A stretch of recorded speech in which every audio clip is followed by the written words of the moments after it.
Good morning, students. Welcome again to the Engineering Chemistry BTech lecture series. Today, we will be having lecture 4 based on corrosion, and the important topic that will be covered in this lecture series is factors affecting corrosion rate and prevention against corrosion. तो इस lecture series की श्रेणी में जो चौथा lecture आज corrosion पे अपन पढ़ रहे हैं उसमें कोरोजन को प्रभावित तो संसाधन को प्रभावित करने वाले मुख्य कारक क्या हैं और कोरोजन से कैसे बचा जा सकता है उसके बारे में विस्तार से पढ़ेंगे। तो ये बहुत इम्पोर्टेंट टॉपिक है कोरोजन का। पहले के 3 लेक्चर में कोरोजन के इम्पोर्टेंस को, उसकी थ्योरी को, किस तरह से कोरोजन होता है, कितने प्रकार का कोरोजन होता है, ये सब अपन देख चुके हैं। तो आइए शुरू करते हैं अपन। Factors affecting the rate of corrosion, protection against corrosion और गैल्वेनाइजेशन, टिनिंग इत्यादि में क्या अंतर है, इस लेक्चर में अपन इसको कन्वर्ट करेंगे। तो इस लेक्चर की शुरुआत में अपन सबसे पहले पढ़ते हैं ऐसे कौन से कारण हैं, ऐसे कौन से कारक हैं जिसके कारण जो कोरोजन है वो जनरली होता है। तो इसको अपन कहते हैं factors affecting rate of corrosion, यानी कोरोजन की गति को प्रभावित करने वाले क्या क्या फैक्टर्स हैं। देखिए, फैक्टर्स जो हैं उसको आप इन पार्ट्स में डिवाइड कर सकते हैं। पहला जो कारक है उसको अपन ये कह सकते हैं कि नेचर ऑफ द मेटल, यानी कोरोजन किस पे हो रहा है, उस पदार्थ, उस मटेरियल, उस मेटल का नेचर कैसा है। वो जल्दी कोरोड होता है, मुश्किल से कोरोड होता है, कोई प्रोटेक्टिव लेयर बनाता है, इत्यादि इत्यादि। और दूसरा जो कारक है वो है उसके आसपास उपस्थित इन्वायरमेंट। अलग अलग इन्वायरमेंट में अलग अलग रेट ऑफ कोरोजन होती है, कुछ में फास्ट होती है, कुछ में स्लो होती है, कुछ में होती ही नहीं है। तो ये दो इंपॉर्टेंट फैक्टर हैं, nature of metal and nature of environment. सबसे पहले फैक्टर्स अफेक्टिंग कोरोजन में अपन पढ़ते हैं nature of metal.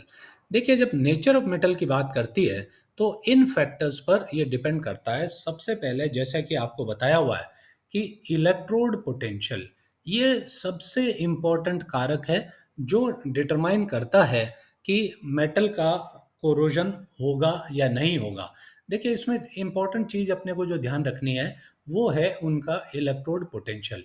Electrode potential में भी ये है कि जिन मेटल का रिडक्शन पोटेंशियल हाई है वो आसानी से कोरोड नहीं होते, यानी कि उनका रिडक्शन हो जाता है। सो मेटल जैसे कि गोल्ड है, प्लैटिनम है, सिल्वर है इत्यादि, ये जो मेटल है जैसे गोल्ड, सिल्वर, प्लैटिनम इत्यादि मेटल्स को यदि अपन देखें, जबकि कुछ मेटल जिनका रिडक्शन पोटेंशियल बहुत with lower reduction potential readily undergo corrosion, zinc है, मैग्नीशियम है, एल्यूमिनियम है। तो इस तरह से यदि अपन कंसिडर करें तो आसानी से इनके केस में ये देखा जा सकता है। फिर देखिए, अपन बात करते हैं position of metal alloys in the galvanic series. जो गैल्वेनिक सीरीज बनाई है, जैसे पहले के लेक्चर्स में डिस्कस कराया उसको डिटेल में, तो गैल्वेनिक सीरीज के केस में मेटल्स और अलॉय यदि उनकी पोजीशन हाई है यानी लो रिडक्शन पोटेंशियल है तो उनका कोरोजन तेजी से होगा। लो रिडक्शन पोटेंशियल है यानी कि उनका ऑक्सीडेशन आसानी से होगा, यानी उनका हाई ऑक्सीडेशन पोटेंशियल है यानी ऑक्सीडेशन की टेंडेंसी ज़्यादा है। तो जब ऑक्सीडेशन की टेंडेंसी ज़्यादा है तो ऐसे केस में मेटल जो है वो तुरंत किस में कन्वर्ट होने की कोशिश करेगा, मेटल आयन में कन्वर्ट होने की कोशिश करेगा। तो जब मेटल आयन बनाएगा यानी कि कोरोजन प्रोडक्ट आसानी से बनेंगे। तो ये याद रखना है कि लो रिडक्शन पोटेंशियल यदि मेटल का है कंपैरिजन टू उस मेटल के जिसका रिडक्शन पोटेंशियल हाई है, तो लो रिडक्शन पोटेंशियल वाले मेटल का कोरोजन होता है। फिर आप देखिए प्योरिटी ऑफ द मेटल। अमूमन यह पाया गया है कि मेटल जितना ज़्यादा प्योर होगा उतना उसका कोरोजन मुश्किल है। यदि उस मेटल के अंदर इम्प्योरिटीज प्रेजेंट है तो उसका कोरोजन तेजी से होगा। फिर देखिए passive nature of the metal. कुछ मेटल नेचर वाइज ही यदि अपन कंसिडर करें तो नेचर वाइज यदि इन मेटल को अपन देखें तो ये मेटल क्या होते हैं, पैसिव। पैसिव मतलब इनका कोरोजन नहीं होगा। तो passive metal are resistant to corrosion. क्यों? क्योंकि उनके लेयर पर कुछ प्रोटेक्टिव ऑक्साइड या प्रोटेक्टिव फिल्म बन जाती है, तो उनका कोरोजन मुश्किल से होता है। ये एक इम्पॉर्टेंट फैक्टर है हाइड्रोजन ओवर वोल्टेज।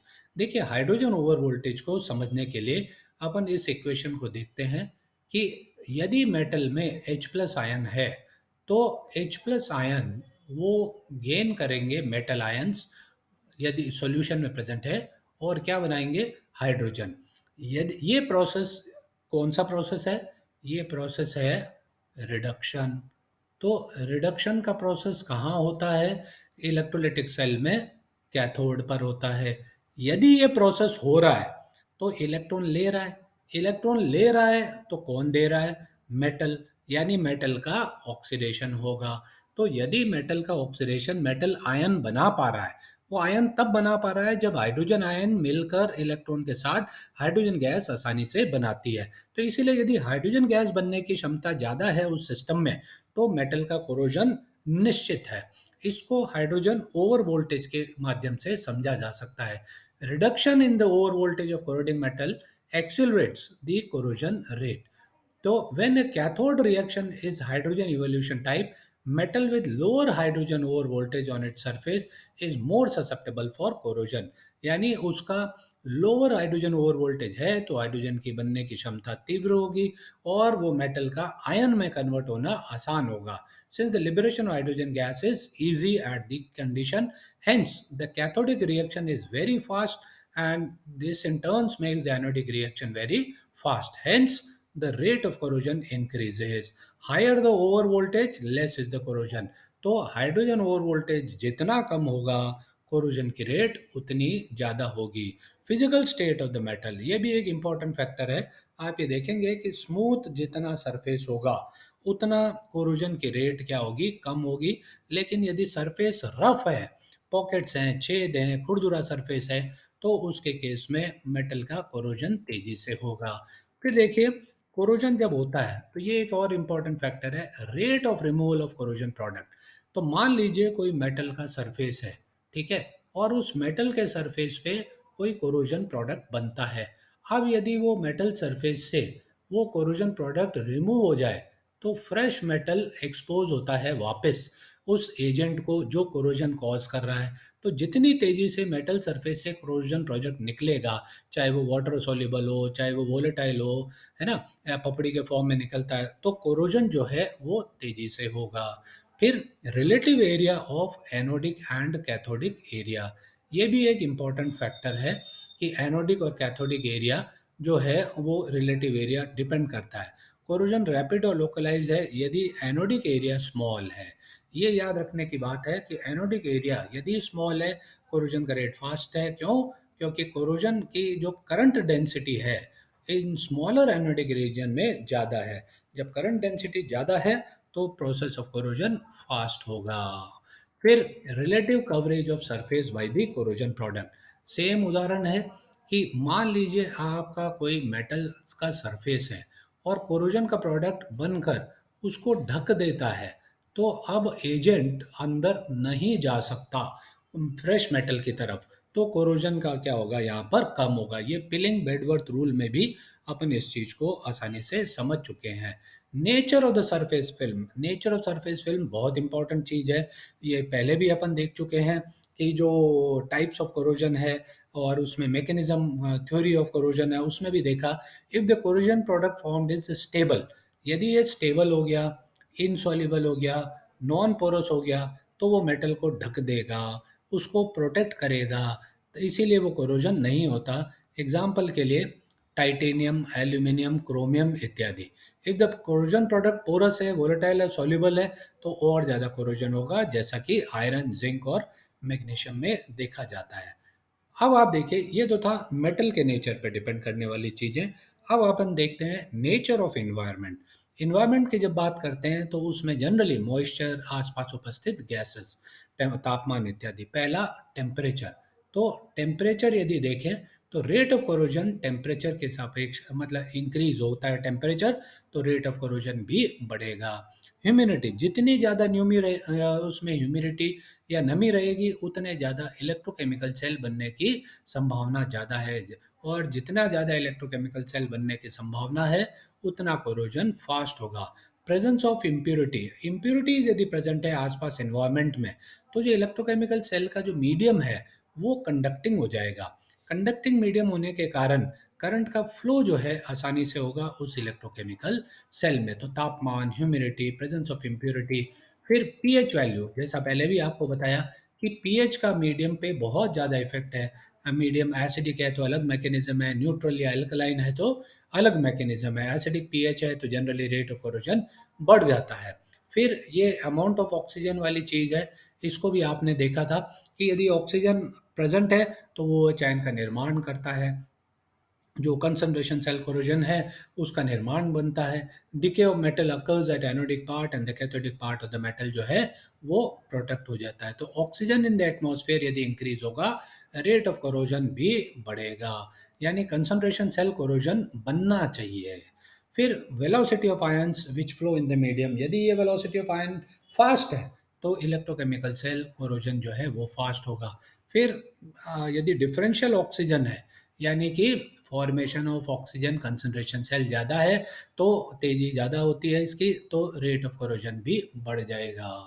अब आप देखिए, ये तो कुछ इंपॉर्टेंट कारक थे।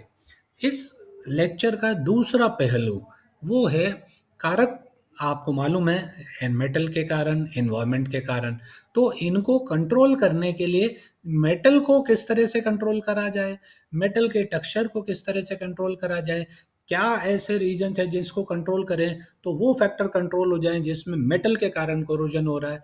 दूसरा पहलू अपन ने पढ़ा, एनवायरनमेंट के कारण कोरोजन हो रहा है, तो एनवायरनमेंट आसपास ह्यूमिडिटी, वेलोसिटी ऑफ आयंस है, पीएच है, टेम्परेचर है, इनको कैसे कंट्रोल करा जाए। तो ये सारे फैक्टर्स अपन देखते हैं। तो प्रोटेक्शन को अपन कंडीशनिंग ऑफ मेटल्स हो गया, कंडीशनिंग ऑफ एनवायरनमेंट हो गया, और एक तीसरा मेथड जो इलेक्ट्रोकेमिकल सेल बनता है, तो यदि उस इलेक्ट्रोकेमिकल सेल के बनने वाले एनोड पर, कैथोड पर किसी तरह के चेंजेस ले आवें ताकि वो रिएक्शन रुक जाए, तो भी आप कोरोजन को कंट्रोल कर सकते हैं। तो सबसे पहले कंडीशनिंग ऑफ मेटल। देखिए, सबसे पहली चीज है प्रॉपर डिजाइनिंग। प्रॉपर डिजाइनिंग का मतलब यह है कि डिजाइन ही मेटल की ऐसी है कि वो कोरोजन को प्रमोट करती है। तो अपन इसको उदाहरण के द्वारा समझते हैं। जैसे सिंपल डिजाइन हो, स्ट्रक्चर सिंपल हो, ज़्यादा स्मूथ सरफेस हो, उसमें रफ कटाव, किसी तरह के छिद्र उस डिज़ाइन में प्रेजेंट नहीं हो, ऐसी कोई अवस्था या ऐसी कोई सिचुएशन पैदा न हो जिसके कारण पानी जमा होता हो, मिट्टी जमा होता हो, इलेक्ट्रोकेमिकल सेल का निर्माण होता हो, है ना। Design must avoid complicated shape having more angle, edge, corner इत्यादि। कॉन्टैक्ट ऑफ डिसिमिलर मेटल जितना हो सके उनको दूर रखा जाए। डिसिमिलर मेटल जितना पास आएंगे गैल्वेनिक कोरोजन को इनिशिएट करेगा। इसको यदि अपन देखें कि जब दो डिसिमिलर मेटल आपस में कांटेक्ट में है, anodic area must be as large. पहले भी आपको बताया, एनोडिक एरिया छोटा है तो कोरोजन करंट डेंसिटी बढ़ जाती है। यदि ये रीजन बड़ा है तो कोरोजन करंट को किस हद तक कम किया जा सकता है। कैथोडिक एरिया जो हो वो छोटा हो तो आप उसको कंसिडर कर सकते हैं। तो स्मॉल यदि है कैथोडिक एरिया तो ये चीज़ चल सकती है। तो मेटल के केस में मेटल के केस में इस चीज़ को समझा जा सकता है। फिर देखिए, एज फार एज पॉसिबल उस मेटल में गैप या क्रैक जो है वो नहीं हो तो ज़्यादा बढ़िया है। वो इसलिए है क्योंकि यदि वो नहीं होगा तो उसके कारण स्ट्रेस कोरोजन, पिटिंग कोरोजन इत्यादि को अवॉइड किया जा सकता है। बोल्ट या रिवर्ट जो है वो रिप्लेस होने चाहिए प्रॉपर वेल्डिंग के द्वारा। मेटल वॉशर की जगह आप रबर के या प्लास्टिक के वॉशर, मतलब कुल मिलाकर आप ऐसी कोई भी सिचुएशन क्रिएट ना करें जिसमें मेटल मेटल कांटेक्ट में आए, मॉइस्चर इकट्ठा हो जाए, इलेक्ट्रोकेमिकल सेल का निर्माण हो। तो जितना बढ़िया हो उस चीज़ को अवॉइड किया जा सकता है। कोरोजन इन पाइपलाइन, आप उसमें एकदम जो बेंड हो वो बेंड कैसा हो, भाई स्मूथ बेंड हो, ना कि इस तरह का तीखा बेंड हो। क्योंकि जितना ज़्यादा बेंड तीखा होगा, स्ट्रेस ज़्यादा होगा, इलेक्ट्रोकेमिकल सेल बनने की क्षमता वहाँ ज़्यादा होगा। हीट ट्रीटमेंट लाइक एनिलिंग, धीरे धीरे गर्म करना और ठंडा करना, है ना, तो उसके कारण भी ये चीज़ें अपन देखते हैं। Good design water storage container, water उसमें आसानी से निकल जाए, पानी उसमें बच नहीं जाए। सच डिज़ाइन अवॉइड्स एक्यूमुलेशन। अब इसको इन एग्जाम्पल के द्वारा समझा जा सकता है। देखिए, ये जो एग्जाम्पल है, पहला डायग्राम, इसमें आप देख रहे हैं कि यहाँ पर ये ऐसे कट हैं। तो यहाँ एकदम ब्लंट कट है। ब्लंट कट होने पे आप क्या देखेंगे कि यहाँ पानी मिट्टी जमा हो सकती है। जबकि इसी जॉइंट को क्या करें कि यदि अपन वेल्डिंग के द्वारा, ठीक है, तो वेल्डिंग के द्वारा इस तरह का अरेंजमेंट करें कि यहाँ मिट्टी गाद इत्यादि जमा नहीं कर सके, पानी इकट्ठा नहीं हो सके। तो दूसरे यहाँ केस में भी देखिए, ये वेल्ड जॉइंट इस तरह से यदि प्रेजेंट है तो वेल्डिंग के द्वारा स्पेस को कवर किया जा सकता है। दूसरा उदाहरण देखें, जैसे यहाँ पर आप ये देख सकते हैं पुअर डिजाइन में, जैसा कि डायग्राम में दिख रहा है आपको कि ये रीजन, यहाँ मिट्टी गाद इत्यादि मॉइस्चर इत्यादि जमा हो जाता है, इलेक्ट्रोकेमिकल सेल बनता है। यदि इस जॉइंट को ऐसे आप स्लिपरी एरिया बना दें, है ना, स्लिपरी एरिया बनाए कारण मिट्टी वगैरह पानी वगैरह वहाँ इकट्ठा नहीं हो सकता। तो स्मूथ बेंड होने का बढ़िया डिज़ाइन है। तो डिज़ाइनिंग के द्वारा भी इन्वायरमेंट जो कोरोजन को कॉज कर रहा है काफ़ी हद तक कंट्रोल किया जा सकता है। नेक्स्ट जो फैक्टर है, सिलेक्शन ऑफ मटेरियल। आप मटेरियल का सिलेक्शन ऐसा करें जो कोरोजन को रेजिस्ट करता हो। तो उसके लिए देखिए, जैसे पहले भी बताया आपको, को इम्प्योर मेटल का कोरोजन ज़्यादा होता है। तो आप सेलेक्ट करें प्योर मेटल को, ऐसा मेटल लेवे जिसमें कोरोजन होने की क्षमता कम है, यानी जो पैसिव है। और जनरली ये पाया गया है, जैसे स्टेनलेस स्टील है, एक क्रोमियम का कंपोजिशन है। तो मेटल एलॉय जब आप यूज़ करते हैं तो उस मेटल एलॉय में कोरोजन जो है कम होता है प्योर मेटल। जैसे 13% क्रोमियम को यदि आप यूज़ करते हैं कटलरी वगैरह में, सर्जिकल इंस्ट्रूमेंट में, तो प्योर आयरन की जगह यदि उसको यूज़ करें तो ये देखा गया है कि कोरोजन उसमें कम होता है।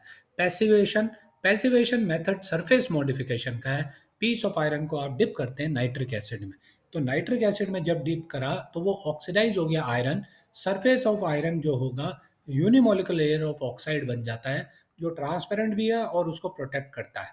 प्रोटेक्ट करेगा तो एजेंट फ्रेश आयरन मेटल की तरफ नहीं जा पाएगा, और नहीं जा पाने के कारण आपने इन्वायरमेंट चेंज कर दिया उस आयरन के चारों तरफ। आपने एक लेयर बना दी जो, यानी आपने मेटल को पैसिव बना दिया, जो पहले खुले एनवायरनमेंट में कोरोड हो पा रहा था।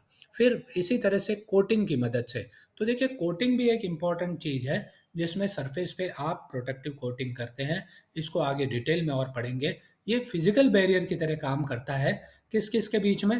पैसिव सरफेस हो, किस किस के बीच में काम करता है? मेटल सरफेस और एनवायरनमेंट। दे अफोर्ड डेकोरेटिव अपील, उसको डेकोरेटिव रूप में भी कोटिंग की जा सकती है ना। तो कोटिंग और hardness, oxidation resistant, thermal insulation इत्यादि ये परत उसके ऊपर चढ़ाई जाती है। Protective coating can be broadly classified into two. अब आप प्रोटेक्टिव कोटिंग जो कर रहे हैं वो दो तरह से करी जाती है, या तो इनऑर्गेनिक मटेरियल की कोटिंग करी जाए और या फिर ऑर्गेनिक कोटिंग की मटेरियल। तो इनऑर्गेनिक मटेरियल को यदि परत चढ़ाएं तो इनऑर्गेनिक कोटिंग कहलाएगी। ऑर्गेनिक सब्सटेंस यदि आप उसके ऊपर अप्लाई करते हैं तो वो करते हैं। तो इनऑर्गेनिक कोटिंग को भी देखिए दो तरह से क्लासिफाई करा हुआ है। पहला इनऑर्गेनिक में मेटेलिक कोटिंग। देखिए मेटेलिक कोटिंग में क्या करते हैं, जैसे गैल्वेनाइजेशन, टिनिंग यानी टिन। तो गैल्वेनाइजेशन का मतलब इसके ऊपर जिंक की कोटिंग, टिनिंग का मतलब टिन की कोटिंग उस मेटल के सरफेस के ऊपर लगाई जाती है। फिर मेटल क्लैडिंग, फिर सीमेंटेशन, शेडाइजेशन, क्रोमाइजिंग, कैलोराइजेशन, ये अलग टेक्निक्स हैं जिसमें अलग लेयर है। जैसे कि मान लीजिए कोई आपने एकदम उसका डस्ट या पाउडर्ड फॉर्म में सब्सटेंस डाला, उसके अंदर उसको डाला, तो जैसे पाउडर उसके चारों तरफ एक यूनिमोलिकुलर लेयर की तरह चिपक जाता है, तो वो भी एक बैरियर कोटिंग है, इनऑर्गेनिक कोटिंग है। फिर इलेक्ट्रोप्लेटिंग के द्वारा भी आप उस मेटल को उसके सरफेस पे लगा सकते हैं। फिर आप देखेंगे कि मेटेलिक कोटिंग के अलावा नॉन मेटेलिक कोटिंग भी इनऑर्गेनिक कोटिंग में, इसमें सरफेस को आप जैसे क्रोमेट कोटिंग, फॉस्फेट कोटिंग, ठीक है, फिर आप ये ऑक्साइड की कोटिंग, इस तरह से अलग अलग कोटिंग इसके सरफेस पे लगा सकते हैं। एनोडाइजिंग और इनामल कोटिंग और विट्रस या पोर्सिलिन कोटिंग, इस तरह से वो मेटल जो एनोडाइजिंग करके उसको कंसिडर करते हैं। तो देखिए टाइप्स ऑफ कोटिंग को डिटेल में यदि देखें तो आपने अभी पढ़ा मेटेलिक कोटिंग और नॉन मेटेलिक कोटिंग, यानी inorganic coating, organic coating, polymer coating. तो मेटेलिक कोटिंग में आप एग्जांपल देखिए, silver, gold, platinum, electroplating plating के द्वारा, ऑर्नामेंट और scientific instrument utensil, tin cladding या टिनी के द्वारा, फिर गैल्वेनाइजेशन कोटिंग जिंक पाउडर के द्वारा, aluminium coating using aluminium powder in oil. तो इनका अलग अलग एप्लीकेशन है, अलग अलग यूजेस है, एग्जामिनेशन पॉइंट ऑफ व्यू से बहुत इंपॉर्टेंट है। Galvanisation and aluminium coating work as sacrificial anode. Sacrificial anode क्या होता है वो आगे बताएंगे, वैसे इन शॉर्ट में ये समझा दें कि ये एनोड फॉर्म करते हैं और डिकम्पोज होते हैं। तो जो दूसरा मेटल जिसके ऊपर ये कोटिंग बना रहे हैं उसको बचाते हैं कैथोड बनाकर। फिर देखिए दूसरा इनऑर्गेनिक कोटिंग। इनऑर्गेनिक कोटिंग में coating with Fe2O3, Fe3O4, white lead, red lead, titanium oxide, railway wagon, gates, window वगैरह आपको ध्यान हो तो लाल कलर से उसको रेड ऑक्साइड से पेंट किया जाता है आयरन को। जब इंडस्ट्री बिल्डिंग वगैरह में किसी भी आयरन आर्टिकल को आप इस तरह से इंस्टॉल करते हैं तो ये जनरली एक तरह का कोटिंग है। फिर organic coating, paint, enamel, lacquers, polymer coating, polymer use करते हैं, useful for almost all causes of using. Coating तीन तरीके से करे जाते हैं। देखिए या तो प्रोटेक्टिव मेटेलिक कोटिंग जैसा भी आपको बताया, मेटल डेरिवेटिव कोटिंग, मेटल का कोई डेरिवेटिव हो, और या फिर coating by applying the non metals. देखिए प्रोटेक्टिव मेटेलिक कोटिंग में दो मेथड है, एनोडिक कोटिंग भी है और कैथोडिक कोटिंग भी है। क्या है इसको अब अपन डिटेल में पढ़ते हैं। Protective metallic coating, protective metallic coating में जैसा पहले के आपको पोर्शन ऑफ लेक्चर में बताया, कोटिंग ऑफ मेटल दूसरे मेटल के ऊपर। The most important method metallic coating can be applied thin layer, जैसे कि इलेक्ट्रोप्लेटिंग, हॉट डिपिंग, ये आपको उस टेबल में समझा चुके हैं, है ना, spraying with atomized molten metal etcetera. Selection of coating material depend करता है कि आप किस चीज के लिए कोटिंग कर रहे हैं, उसका आगे क्या एप्लीकेशन है। एनोडिक कोटिंग का देखिए एक सिंपल सा एग्जांपल जो आपको पहले भी बताया था, एक तरह का सैक्रिफिशियल कोटिंग है। देखिए क्या करते हैं, जैसे जिंक की कोटिंग करी, नीचे आपने एक मेटल लिया जिस पे ये कोटिंग कर रहे हैं, जिंक की लेयर क्या करेगी, एनोड बनाएगी और डीकम्पोज हो रहा है Zn2 प्लस और 2n में। आप ये देखेंगे कि ये जो एक्सपोज्ड पार्ट भी आ जाता है, ये क्या बनाएगा, कैथोडिक रीजन बनाएगा। कैथोड पर रिडक्शन होगा तो जिंक के ये जो जो इलेक्ट्रॉन्स है इनका मूवमेंट इस मेटल की तरफ है, अनएक्सपोज इस एक्सपोज पार्ट की तरफ है, और वहां पर रिडक्शन होता रहेगा। तो धीरे धीरे जिंक भले खत्म भी हो जाए लेकिन वो नीचे का सरफेस जो है वो बचा हुआ रहेगा। तो एनोडिक कोटिंग में क्या करते हैं, जो इंपॉर्टेंट चीज है, method of production coating metal which are anodic to the base metal, यानी बेस मेटल के कंपैरिजन में उसका वो एनोड की तरह काम करे, एनोड की तरह काम करे यानी उसका ऑक्सीडेशन हो और वो सेक्रीफाइस हो जाता है। जैसे कि अभी एग्जांपल में देखा, जिंक, एल्यूमिनियम, कैडमियम, स्टील के ऊपर they are higher in galvanic series. If any scratch या pore appears on which a coating, galvanic cell form करता है जिसमें जो कोटिंग मेटल एनोड की तरह काम करता है और बेस मेटल कैथोड की तरह काम करता है। Corrosion protective metal base metal जो है प्रोटेक्ट करता है। अब देखिए कैथोडिक कोटिंग में थोड़ा सा उल्टा है। कैथोडिक मेटल में क्या है, जो आपने ये ऊपर मेटल लिया, ये जब क्रैक डेवलप, वैसे तो देखा जाए तो ये टिन है ना, पूरा मान लीजिए ये क्रैक डेवलप नहीं है तब तो टिन इसको प्रोटेक्ट करेगा। तो टिन किसकी तरह काम करेगा, प्रोटेक्टिव लेयर की तरह काम कर रहा है। लेकिन जैसे ही क्रैक क्रैक डेवलप हो गया, अब क्या हो जाएगा कि ये जो टिन है, ये टिन बेसिकली क्या करने लग जाएगा, इसका रिडक्शन हो जाएगा और आयरन ऑक्सीडाइज होने लग जाएगा। यानी जिस गति से पहले प्रोटेक्ट हो रहा था उससे भी डबल गति से आयरन का ऑक्सीडेशन होगा। तो ये इसमें नुकसान है। तो कैथोडिक कोटिंग में obtained by coating a more noble metal than the base metal, they protect the base metal because they have higher corrosion resistance। लेकिन यदि क्रैक या पोर डेवलप हो जाता है तो कोरोजन डैमेज कर देता है उस बेस मेटल को, and can occur then in the case of a base metal without the coating. For example के लिए इन टिनिंग, टिन जो है कोट करते हैं आयरन के ऊपर। यदि surface of coating of tin puncture हो जाए, यदि पंचर हो जाए तो पंचर वाला एरिया यानी वो एरिया एक्सपोज हो गया, अब वहां पर गैल्वेनिक सेल बनेगा, टिन कैथोड बन गया, यानी अब उसका नुकसान नहीं होगा। जिसको कवर कर रहा है, आयरन को कवर कर रहा है, उसका क्या होने लग जाएगा, ऑक्सीडेशन, यानी उल्टी चीज हो गई। So the anode area is very small. अब एनोड एरिया स्मॉल होते ही जो कोरोजन करंट डेंसिटी है बढ़ जाएगी, इंटेंसिफाइड कोरोजन होगा, एक्सपोज्ड बेस मेटल सरफेस का होने लग जाएगा। ये इंपॉर्टेंट चीज़ है गैल्वेनाइजेशन और टिनिंग में। देखिए गैल्वेनाइजेशन में गैल्वेन जिंक की लेयर को कोट करा जाता है, टिनिंग में टिन की लेयर को कोट करा जाता है। कोटिंग क्या करता है गैल्वेनाइजेशन में? यदि आप देखें गैल्वेनाइजेशन के केस में, तो coating prevents the underlying base metal sacrificial, ऊपर वाले का होगा, जबकि coating protects the underlying base metal due to the noble character of higher corrosion resistance. तीसरा, coating material higher in galvanic series है गैल्वेनाइजेशन में, जबकि टिनिंग के केस में यदि देखें तो कोटिंग मटेरियल जो है वो आप देखेंगे कि गैल्वेनिक सीरीज में बेस मेटल में वो इस तरह से अलग फॉर्म करता है।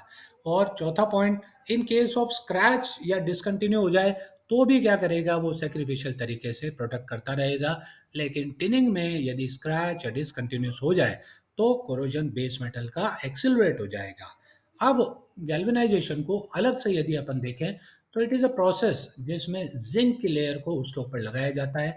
आयरन या स्टील को सबसे पहले डाइल्यूट H2SO4 के सॉल्यूशन से 15-20 मिनट तक पास किया जाता है रोलर की मदद से।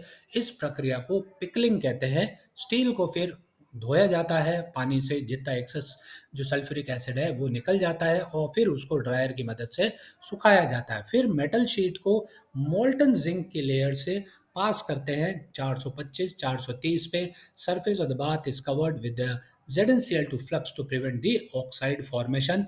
अन्यथा जिंक जो अंडरलाइंग मेटल है या जो जिंक है वो जिंक ऑक्साइड का निर्माण कर लेगा।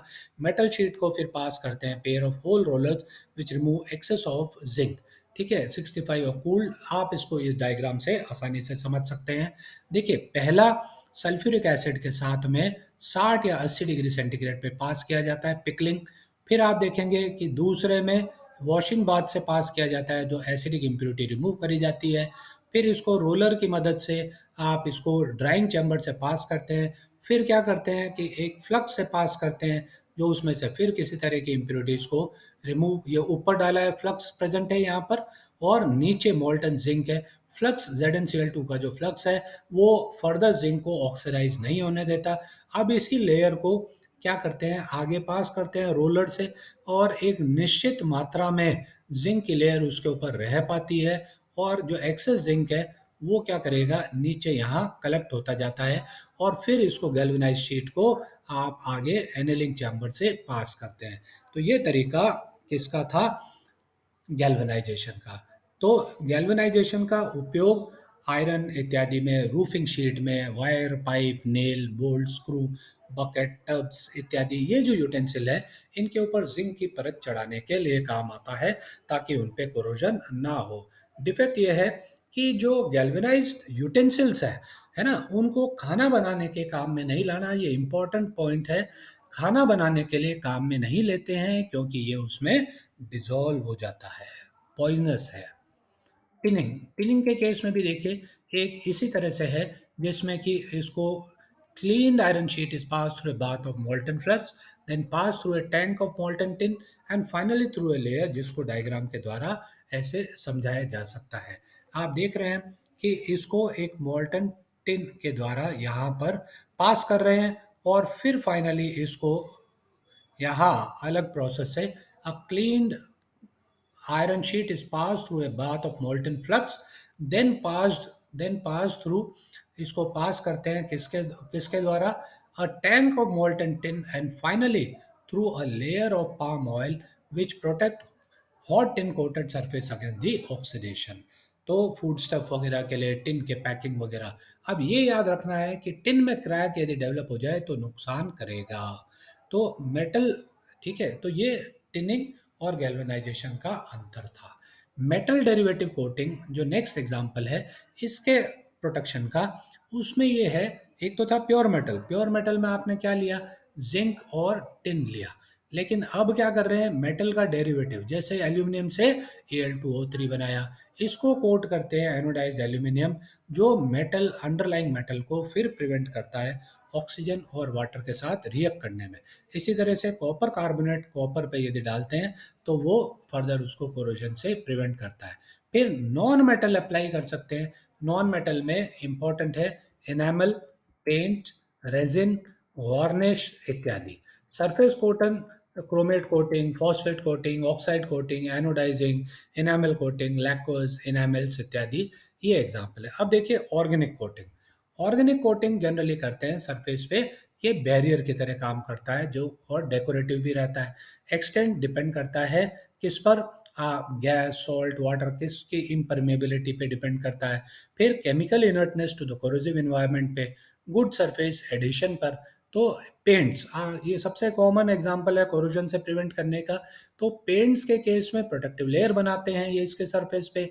मेन कंस्टिट्यूएंट यदि पेंट का देखें, क्या क्या है भाई, पिगमेंट जो कलर देता है, व्हीकल आगे पढ़ते हैं इसके बारे में, ये एक तरह से इसको स्टेबिलिटी प्रोवाइड करता है। फिर आप देखें थिनर, इसमें यूनिफॉर्मिटी मेंटेन करता है। फिर ड्रायर होते हैं इसमें। फिर फिलर्स प्रेजेंट होते हैं, प्लास्टिसाइजर्स है, एंटी शेकिंग एजेंट्स है। देखिए पिगमेंट, ये सॉलिड कंस्टिट्यूएंट जो कि क्या करते हैं, सरफेस पे रहते हैं और provide a decorative colour. A liquid binds the pigment to the surface and protect it from decay. Usually comprised to 60 से 80% of the weight of the paint. और अधिकतर पेंट का सिलेक्शन इन पिगमेंट्स के बेसिस पे ही है। Increase the life of the paint film since it prevents the entry of the ultraviolet rays. आपने कई एग्जांपल इस तरह के देखे हैं, lead oxide, red oxide, lead chromate, vehicle, ये भी एक important film forming constituent of the paint. तो फिल्म की लेयर बनती है उस पेंट के द्वारा, है ना। दे होल्ड द पिगमेंट, ये क्या करते हैं, ये इस पिगमेंट को होल्ड करके रखते हैं किसके ऊपर, उसके सरफेस के ऊपर। तो they hold the pigment on the metal surface. फिर क्या करेंगे, they give the metal adhesion to the metal surface, impart durability and toughness to the film. They isomerize, polymerize, and condense to form a characteristic tough, elastic, चिपकने वाली highly cross link structured macromolecular film बनाता है जो paint के इसको stability provide करता है। Mustard, sunflower oil etcetera. Thinner, paint को थोड़ा सा यदि गाढ़ा बहुत है तो हल्का करने के काम आता है, यानी कि इसको केमिस्ट्री के सेंस में कहें तो विस्कोसिटी को कम कर देता है। वोलेटाइल सॉल्वेंट जो होता है इसमें ये एडजस्ट करता है कंसिस्टेंसी। एग्जाम्पल है इसके जैसे टर्पेंटाइन का ऑयल एटसेट्रा।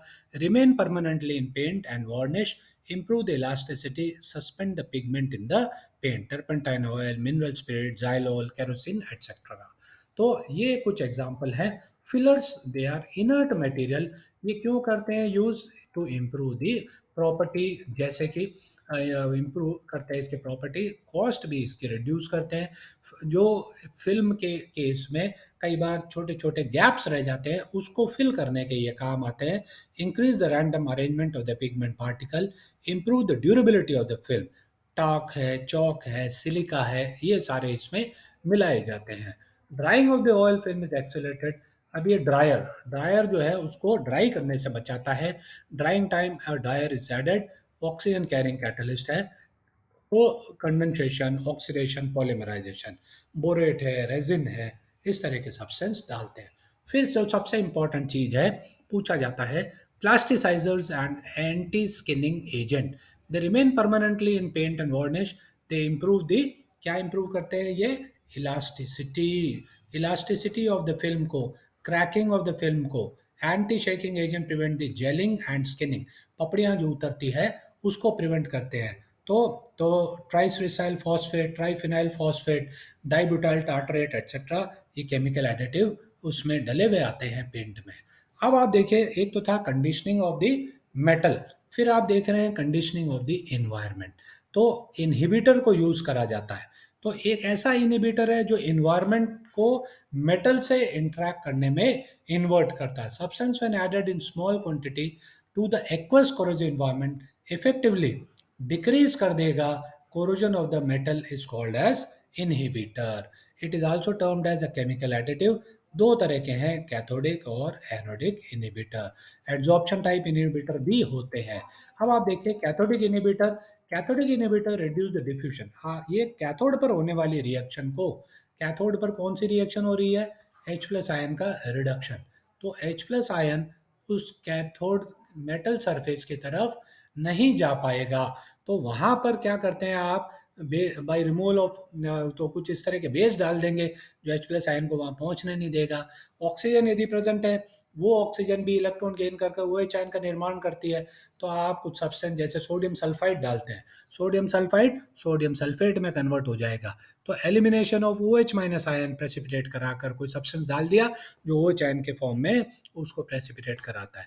फिर anodic inhibitor react with the metal ion deposit sparingly soluble compound on the surface of metal, और क्या करेगा, एनोड पर होने वाले रिएक्शन को प्रिवेंट कर देगा।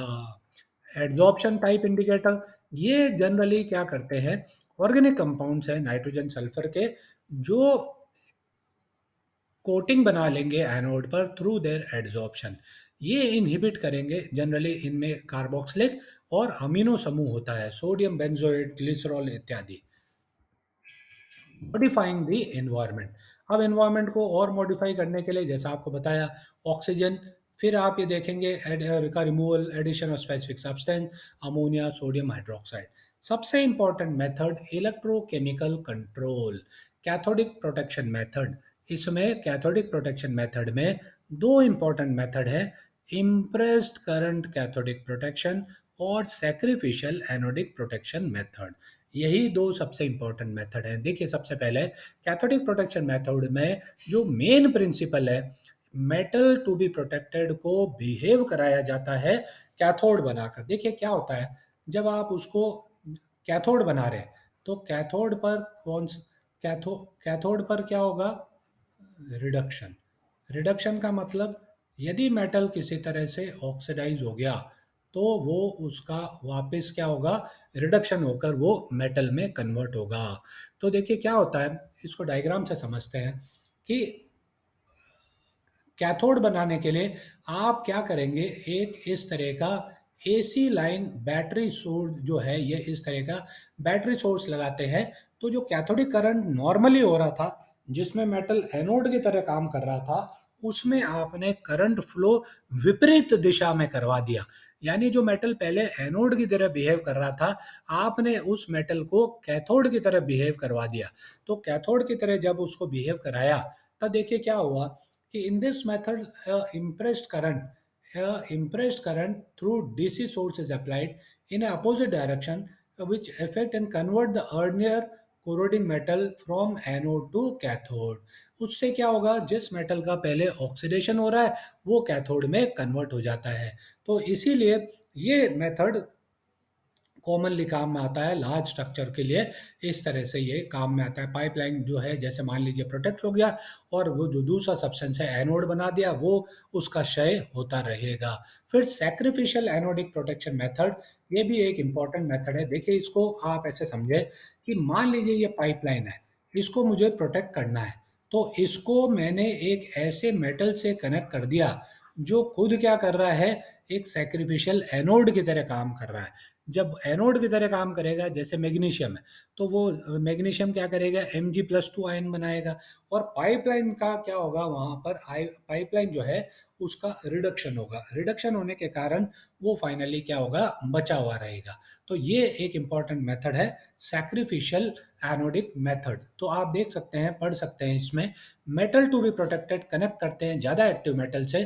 तो दिस कंडीशन में जो एक्टिव मेटल एनोड बनेगा और जिसको प्रोटेक्ट करना है कैथोड, तो एनोड मेटल का धीरे धीरे खत्म होगा, सेक्रीफाइस करेंगे, इसीलिए इसको कहते हैं sacrificial anodic protection method.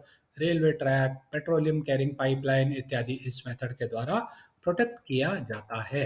Cathodic protection, reduction और prevention of corrosion by making metal structure acting as cathode in electrolytic cell is called cathodic protection। तो आपको ये बताया दो मेथड, सैक्रिफिशियल एनोडिक प्रोटेक्शन या जो गैल्वेनिक प्रोटेक्शन भी कहा जाता है इसको। तो मेथड में metallic structure to protected is made cathode, जैसा पहले एग्जांपल में आपको इस चीज़ को समझाया। एप्लीकेशन देखिए, buried pipeline, underground cable, soil corrosion, protection from marine corrosion cable, ठीक है, insertion of magnesium sheet into the domestic water boiler to prevent the formation of the rust. Calcium metal is employed to minimise engine corrosion. ये उदाहरण के द्वारा आप ये इस चीज़ को समझ सकते हैं। एडवांटेज क्या है, low installation, capacity to protect complex structure, applied to wide range of severe current limitation क्या है भाई, high starting current is required, uncoated parts can not be protected and the limited driving potential hence not applicable to large.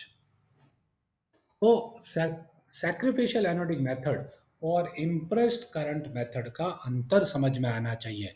देखिए पहला, external power supply is not required sacrificial में, impressed current में आपको external power supply की आवश्यकता पड़ती है। Cost की बात करें तो कॉस्ट कैसा है, लो है सैक्रिफिशियल एनोड में। सेकंड पॉइंट, इम्प्रेस्ड करंट में कॉस्ट बहुत हाई है। सैक्रिफिशियल एनोड में ये क्या करता है, requires periodic replacement of the sacrificial anode, जबकि इम्प्रेस करंट में ऐसा नहीं है।